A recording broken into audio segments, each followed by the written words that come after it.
Hello बच्चों, आज हम पढ़ेंगे हिंदी व्याकरण। पिछले वीडियो में हमने संज्ञा के बारे में पढ़ा था। ठीक है, आज हम पढ़ेंगे सर्वनाम। सर्वनाम की परिभाषा। संज्ञा के स्थान पे जिस शब्द का प्रयोग होता है उसे हम सर्वनाम कहते हैं। संज्ञा में पढ़ा है ना हमने कि किसी भी व्यक्ति, वस्तु, स्थान, भाव के नाम को संज्ञा कहते हैं, और उन सभी जगह पे जिस दूसरे शब्द का प्रयोग होता है उसे हम सर्वनाम कहते हैं। सर्वनाम जैसे कैसे, सर्वनाम के रूप में किन किन शब्दों का प्रयोग होता है?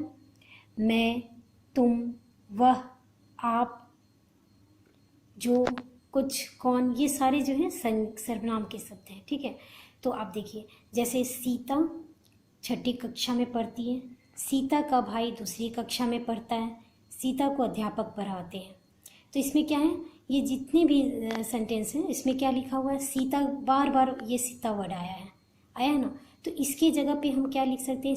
सीता 6ठी कक्षा में पढ़ती है, उसका भाई। देखिए, सीता की जगह पे हमने क्या यूज़ किया? उसका। फिर अध्यापक, सीता को अध्यापक पढ़ाते हैं तो लिख सकते हैं उसको अध्यापक या उसे अध्यापक पढ़ाते हैं। तो ये इस तरह से सर्वनाम का प्रयोग करते हैं। सर्वनाम के भेद। अब हम आते हैं सर्वनाम के भेद। सर्वनाम के 6 भेद होते हैं। ठीक है, एक पहला पुरुषवाचक, निजवाचक, निश्चयवाचक, अनिश्चयवाचक, संबंधवाचक, प्रश्नवाचक, निजवाचक।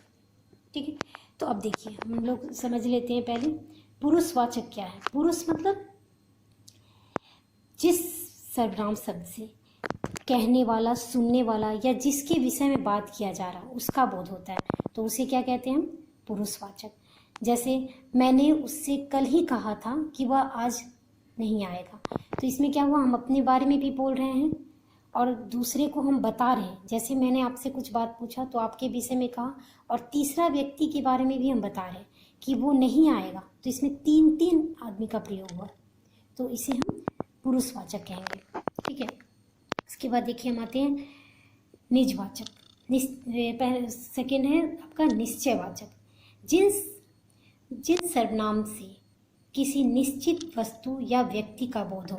जैसे आपको जिस सेंटेंस को बोलने से पता चलता है कि निश्चय वही व्यक्ति है। जैसे हम बताएं कि वह बीमार है, तो ये निश्चित है कि वह बीमार ही है। वो जैसे नहीं आया तो ये नहीं, वो बीमार है। बीमार है मतलब वो बीमार है इसीलिए नहीं आया। हम किसके बारे में बोल रहे हैं ये पता चल जा रहा, तो ये निश्चय है। ठीक है, यह मेरी पुस्तक है। इस लाइन में क्या हुआ? ये जैसे पुस्तक आपके सामने रखा है और यदि आपने बताया कि यह मेरी पुस्तक है तो उस पुस्तक के बारे में पता चल गया कि ये पुस्तक किसकी है, तो ये मेरी है, तो ये निश्चय हुआ। ठीक है, तो इसे हम निश्चयवाचक कहते हैं। अब आते हैं अनिश्चयवाचक पे। जिस सर्वनाम शब्द से किसी निश्चित वस्तु या व्यक्ति का बोध ना हो, जैसे फिक्स नहीं है कि वही व्यक्ति। जैसे हम बोले कि चाय में कुछ पड़ा है, क्या पड़ा है ये पता नहीं है, लेकिन हमको लग रहा है कि कुछ पड़ा है, तो ये क्या हो गया? निश्चय, अनिश्चितवाचक। ठीक है, इसके बाद क्या है? संबंधवाचक। जो सर्वनाम शब्द वाक्य में किसी दूसरे सर्वनाम से संबंध बनाता है। जैसे क्या है? जैसे हम एक बोले और दूसरे का भी उसके साथ संबंध जुड़ रहा है। जैसे जैसा करोगे वैसा भरोगे, मतलब इसमें क्या है? दोनों का संबंध एक दूसरे से जुड़ रहा है कि जो हम करेंगे वही हमको झेलना है, वही हमको भरना पड़ेगा। या फिर कल करे सो आज करे, इसमें भी दोनों का संबंध जुड़ा है।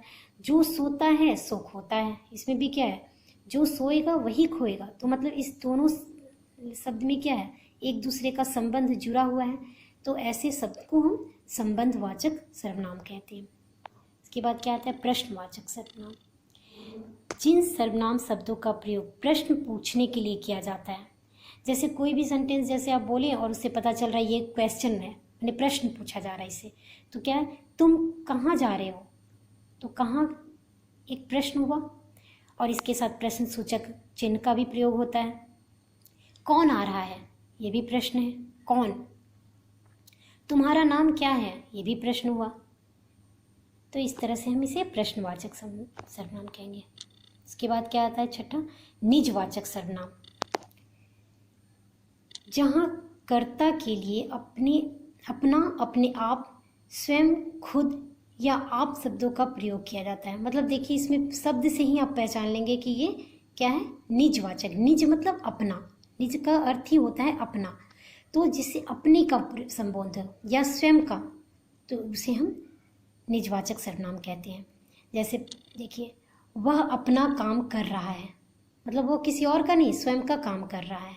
वह अपने आप चला गया, इसमें भी देखिए प्रश्न में शब्द से ही पता चल रहा है कि ये निज मतलब अपने आप के बारे में बताया जा रहा। ठीक है, तो इस तरह से बच्चों हमारा ये सर्वनाम पाठ भी समाप्त होता है।